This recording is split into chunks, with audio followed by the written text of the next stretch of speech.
So this is rustic. You can absolutely put them through a purifier, a strainer.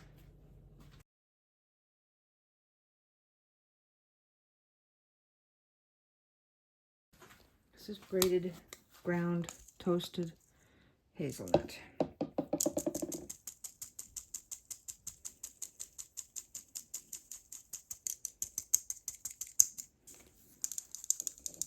I've been experimenting with this for a while. I'm still working on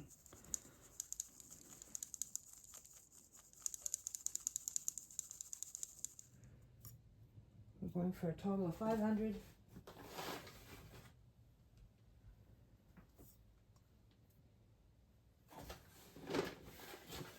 Let's throw a little bread flour in here for the extra structure.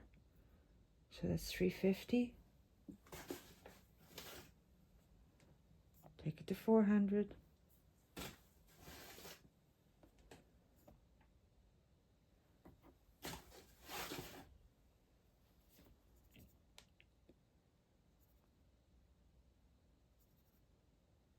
Okay, perfect. Bread flour.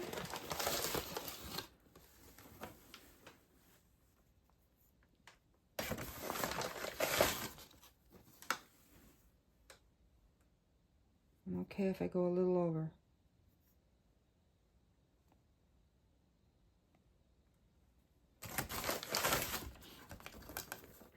The oils in the, there we go. In the nuts. This is hazelnut. It's toasted and it's been cooling for a while.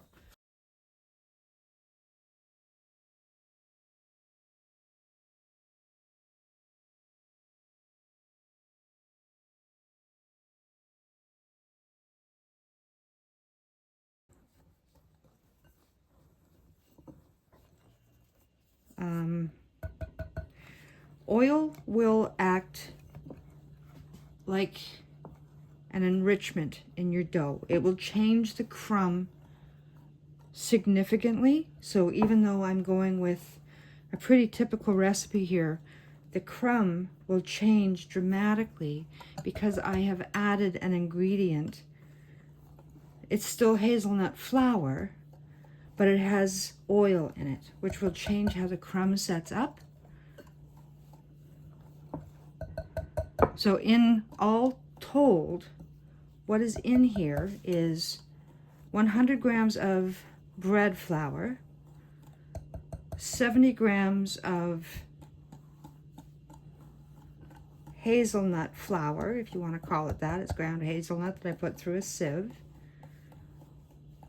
This is going to be a rich bread. And I used to experiment a lot, so some of these are enriched breads. They're sourdoughs. This is a hazelnut base. I will be adding a little bit of nutmeg to let everything infuse. This is the science of baking.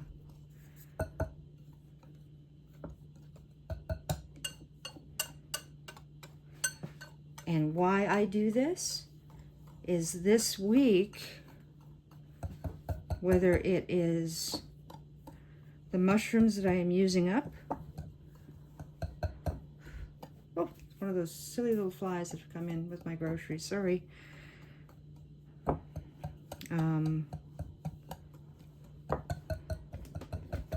part of living in seasons. We will also get flies in our environment. So, all right, water. Let's go with this one. I'm not going to add it right in because I do have to get other things started. What? Why does that noise keep happening?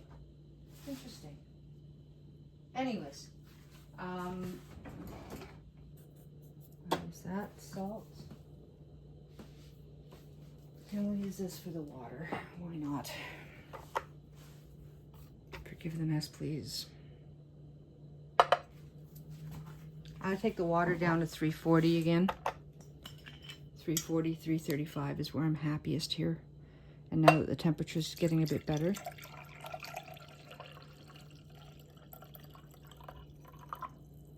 I'm not struggling with my sourdough so much. Let's see where we wind up here. 10 more.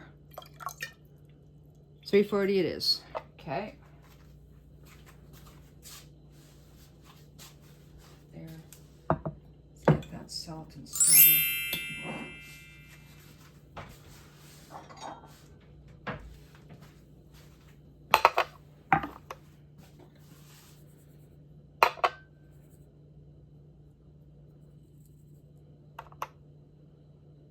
10 grams is all I want.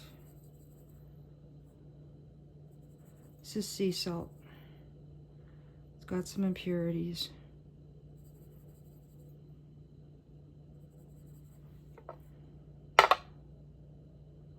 Okay, 9's fine. Into the flour it goes. Adding nutmeg to that, so there will be specks. Water, salt, starter.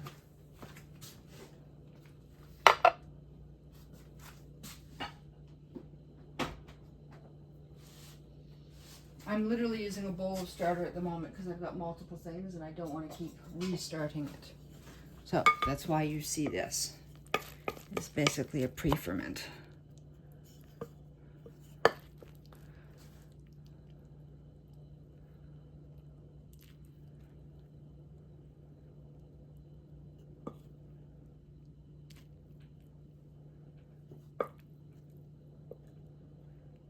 Okay, it's a little too much. I'll scoop some out. I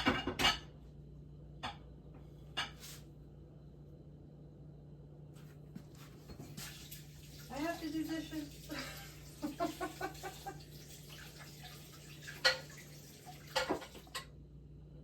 Okay, good enough.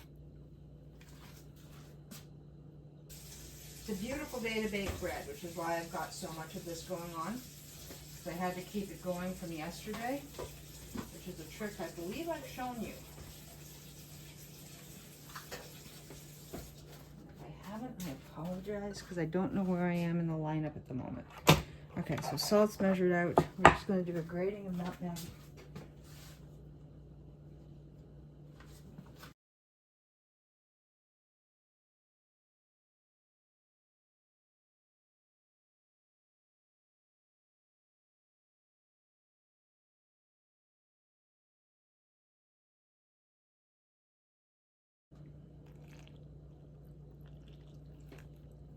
All of it.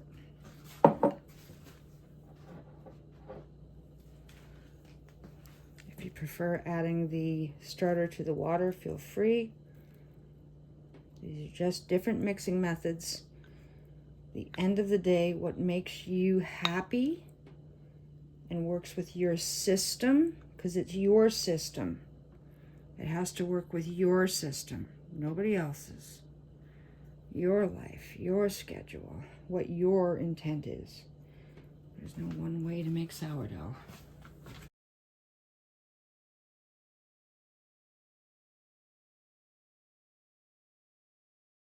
Right.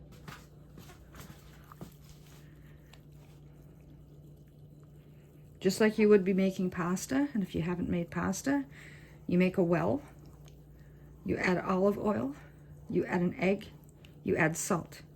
You stir in the center, things become incorporated over time. And you just keep going out and then bringing it back in. And you go out and you bring it back in. You can absolutely put this in a big mixer and do it that way if you prefer. When I first got started with sourdough, I was told not to, but I was listening to people who had been doing it for years and had their own way of doing it. And there were a lot of different ways that I was told. And there are a lot of different ways. Just depends on what you want, right? At a certain level, I will get in here with my hands. These days, I don't get into the full mix because we are letting gluten form in its own way. with less interference from us, because gluten will form naturally. Mixing became popular as bread became industrialized. Because hey, when you're feeding thousands of people, see what I mean? It just picks everything up.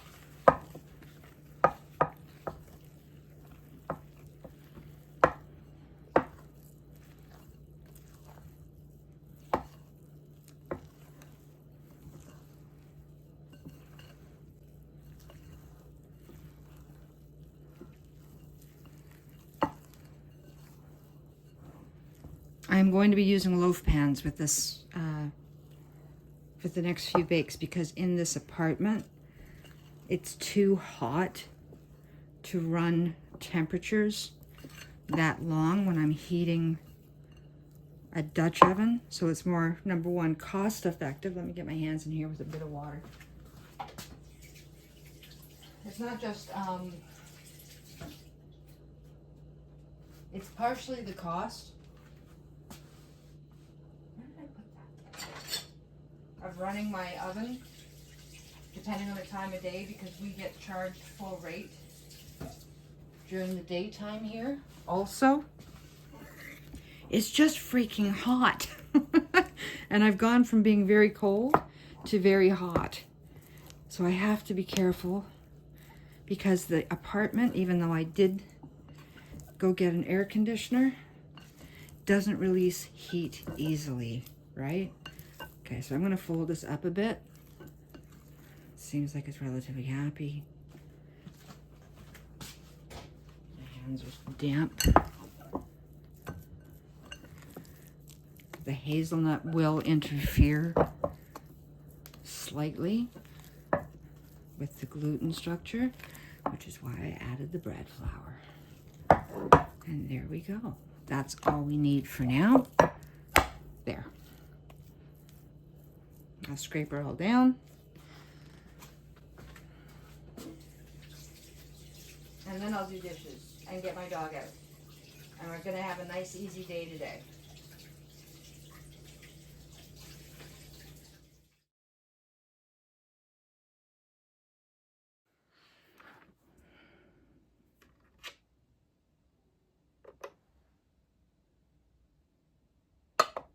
So at the same time that I am making my hazelnut bread, I'm just doing a regular loaf of bread, and I'm going to do everything in the pot. It's just a hand mix.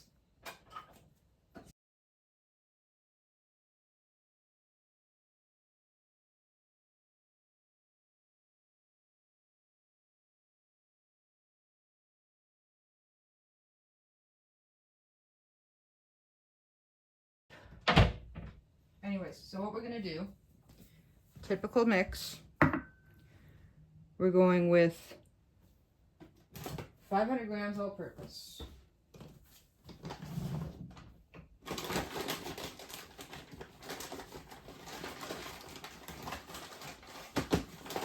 I'm not mixing flours, I'm not doing anything weird. It's just 500 grams.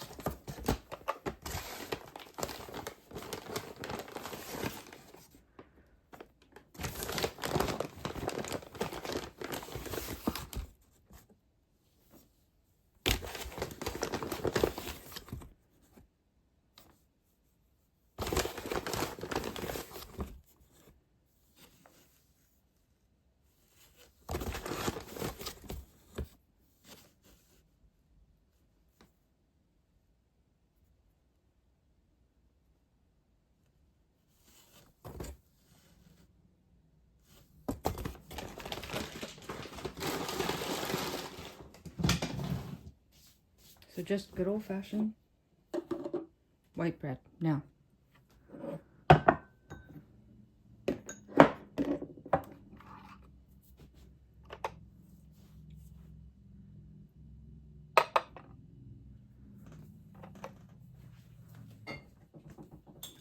$340 grams of water, which works for me.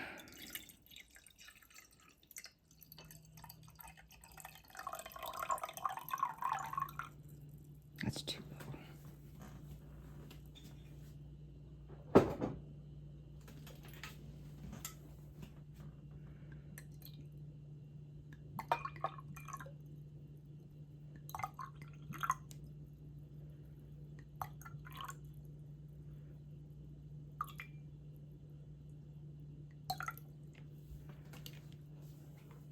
that'll be fine. The extra 2 grams is not going to kill me. All in.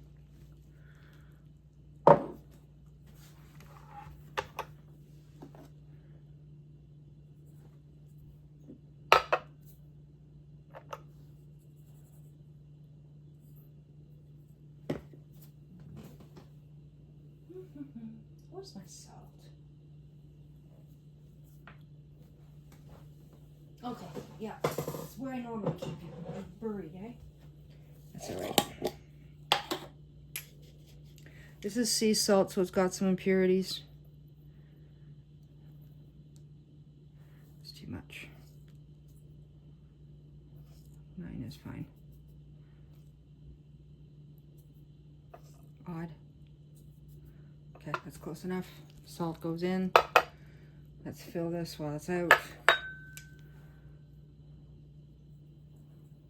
My pinch pot. It's getting humid, so things are starting to stick together. I'm not going to fill it. All right, salt goes away. 100 grams of starter. And whatever I've got left will simply need to wait until tomorrow.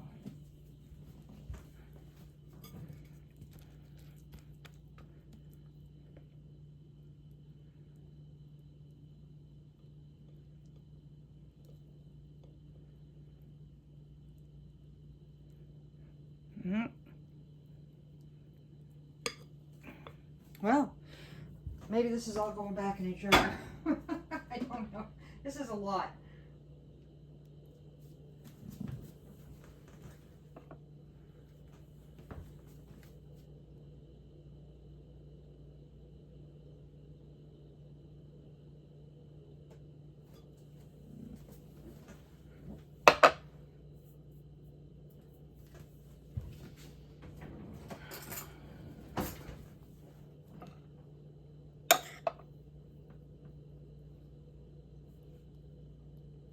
Let's use the fingers.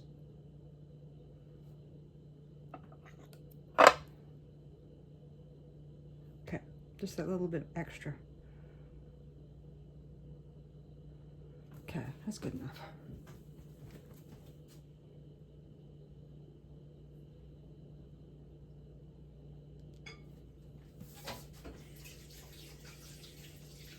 Just goes to show you, now that the temperatures have settled out, the starter that I got is just, sorry, the levain, when I'm bringing it out, it's just going a mile a minute. It's really very content in these temperatures, unlike when I first moved in, right? So I just have to be careful of when I bake. As much as we can in there. So I'm sticking with the 100 grams of starter at the moment because it's beautiful. It's like 21 degrees today, and it's not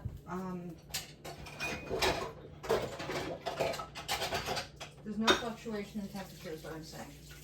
Okay, now what's left of the levain, I'll put a lid on it for now and make a decision as to whether I'm doing English muffins tomorrow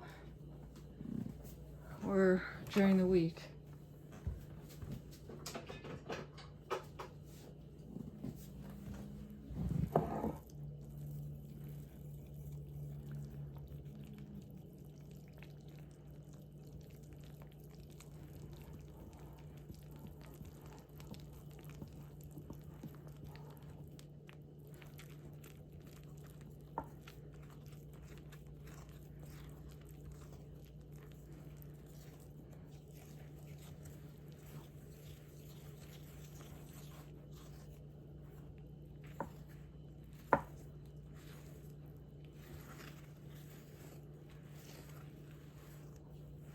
Totally your call if you want to use a mixer.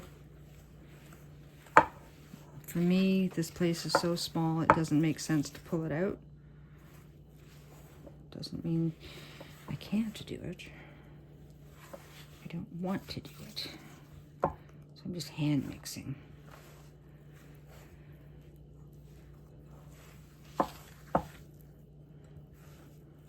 And I'll do a few folds before I put it aside. It's gotten tight because I've added the salt. So my 4-ingredient basic white sourdough bread. All right. Boom. Nice and tidy. With the hands.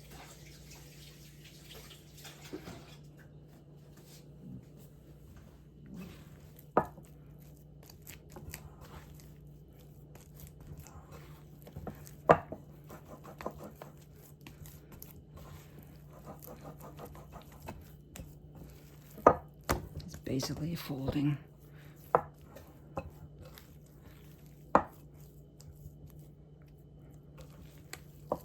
Okay, now I'll just give it a scrape. There's some dry bits, but it will be fine.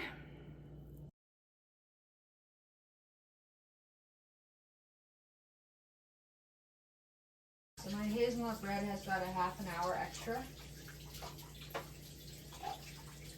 But I'm going to just let these guys bulk ferment at around the same time, even though one might be slightly over or under, because I am timing 2 different breads. And I took a break in between because I needed to get cleaned up. Right? I gotta get the dog out quick. So, bulk fermentation, basically a half an hour difference, no big deal. One is hazelnut, one is white flour.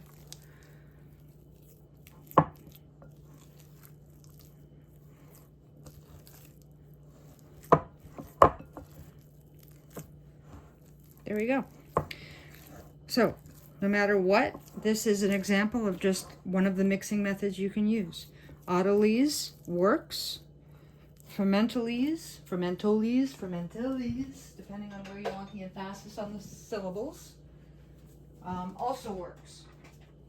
Mechanical mixing also works. There are trade-offs to doing one type of mixing to another. This means I can leave it alone, come back and do some folds, but the gluten is basically going to be organizing itself around down that fruit fly. Sorry.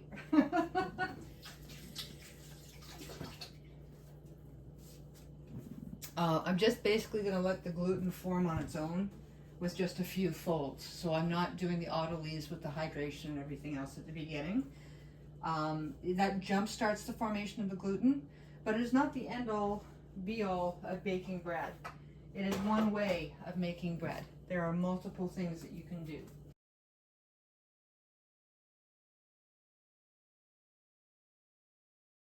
Now, where's my lid? Are we going this way or this way? We're gonna go that way, and I'll put a cover over it. Good. One more video, almost done.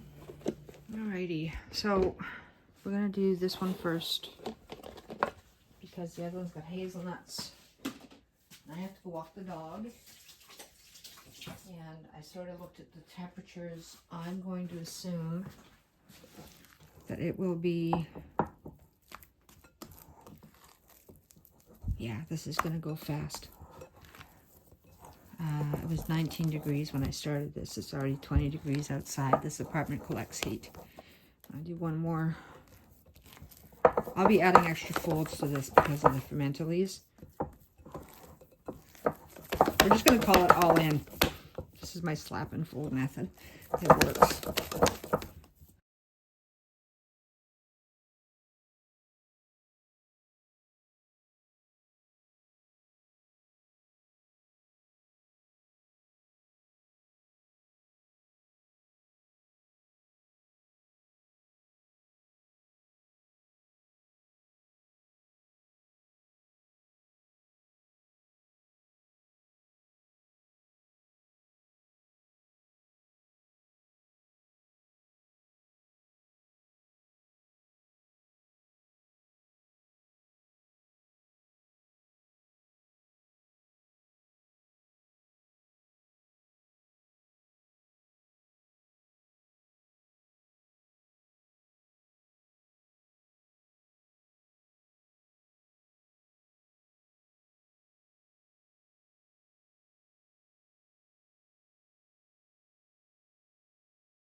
Okay.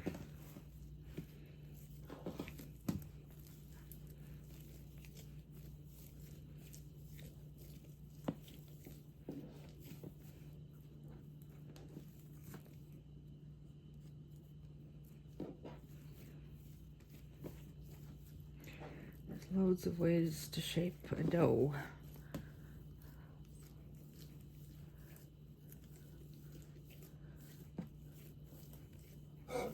There we go. Let's give it a pinch.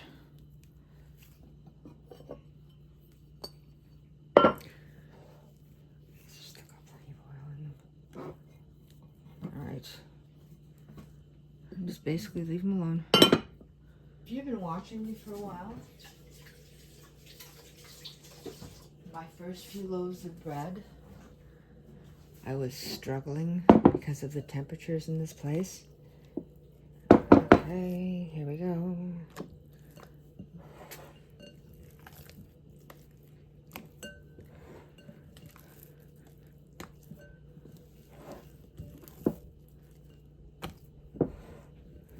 Okay, we're just gonna form it. Oh, shame. That's all right.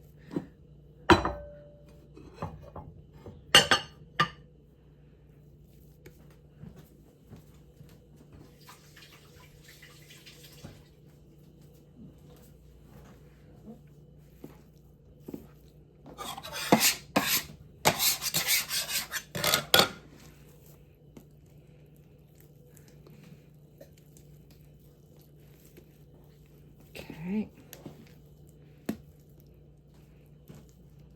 gonna pinch.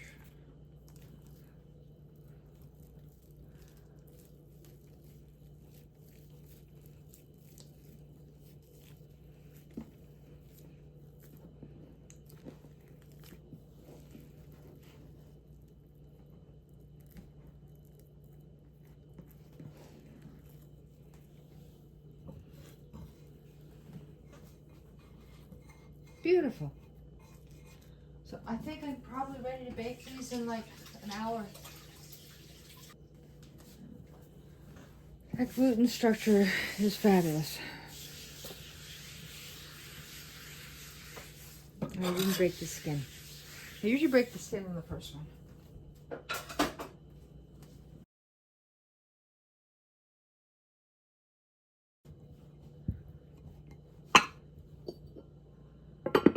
Okay, so I think I'm baking in maybe 30 minutes. We shall see.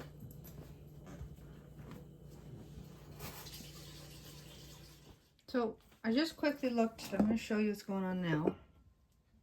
Just popped a bubble because there was a big bubble on top. It's already completely filled the edges. I see lots of bubbles happening here. I think, man, I'd always rather be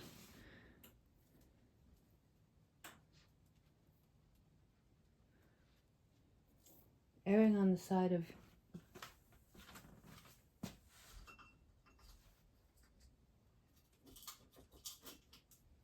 underproofed to overproofed. And this has only been half an hour, but it's not coming back up.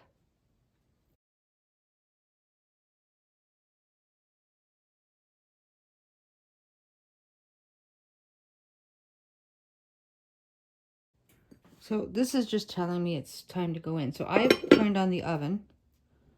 This one I'm not going to be as sure about. But again, I would always rather be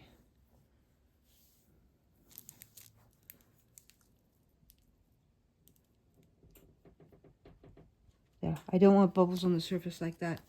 I don't know about anybody else. So we're going to keep it covered while the oven preheats.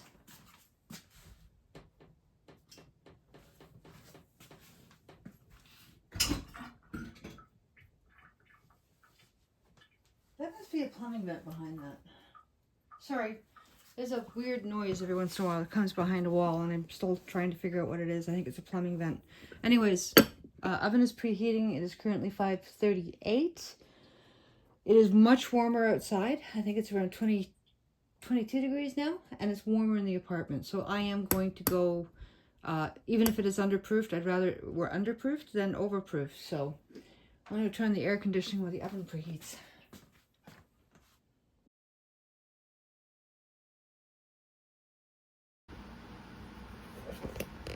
Oh, I didn't catch all that, did I? That's unfortunate. I just brushed everything with butter and salt, pulled it out of the pans just now. It's way too hot to do much with it.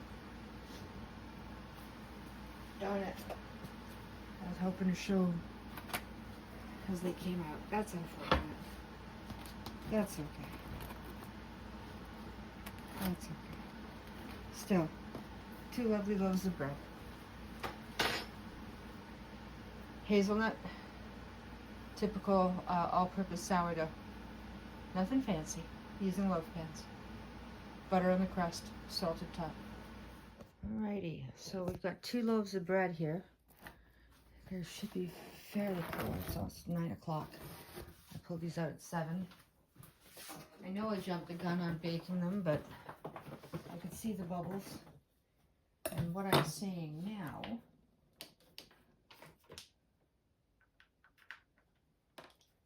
and that's okay, it's bread. If you're going to err on the side of caution, erring on the side of overproofing means you'll get a flatter loaf. Erring on the side of underproofing or under fermentation means you're on the more round, plump side. So if I'm going to make a mistake, I'll go here.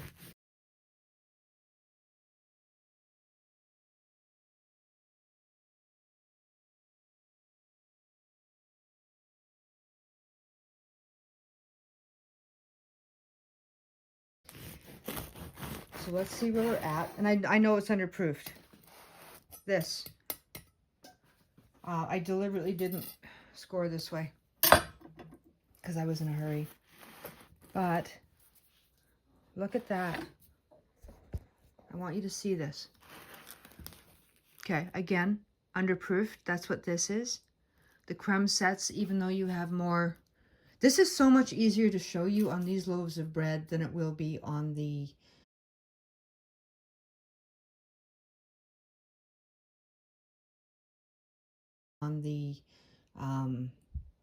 high hydration, because this rim here shows it's underproofed, and in this hydration and in this loaf pan it's so much easier to tell. The formation of this bubble as well just shows that the expansion, if it was fully expanded, it would be like this, but it is words are difficult today. It's a skinnier crumb that's going upwards. So this has still got, this loaf has got energy and energy to go, but it was on the cusp, right? Because look at these bubbles. They're fairly uniform. I just had some bigger ones that could have, it had plenty of energy to go, is what I'm saying. The crust formed, and actually, because of the loaf pan that I was using, so you understand, this had also delayed because it had started to touch. So I did remove those as they started to touch too. But still, this is a good loaf of bread. This is not the end of the world. This is the hazelnut loaf, and look at that crumb. Now, this is the all-purpose flour loaf. I put salt on top of the butter just to help reduce, there we go, a mold formation. So again, this is not underproofing, this is structural. You can still see it still has energy. And funny enough, I knew that this one was going to take longer because of the hazelnut. You don't have anywhere near the rim on this loaf. And this is where I really want to show you. Because I don't know if you can see it. It almost looks like water. There's more than one reason. Sometimes when you're putting oil, this will help. Sorry, this will form. But this is, when you look at these little compressions right here, this means that there was more energy in the loaf and it could have expanded more, but the crust had formed, and as the crumb was expanding, it got squooshed. So it's squished. That's what causes that. These were basically the same recipe. This one was going to have an easier time with things because it's an all-purpose flour. And I timed this one well. This is a structural thing here. Again, underproofed, but not bad. Not bad. And for my hazelnut bread, oh, this one's going to make me very happy. I have to try this now.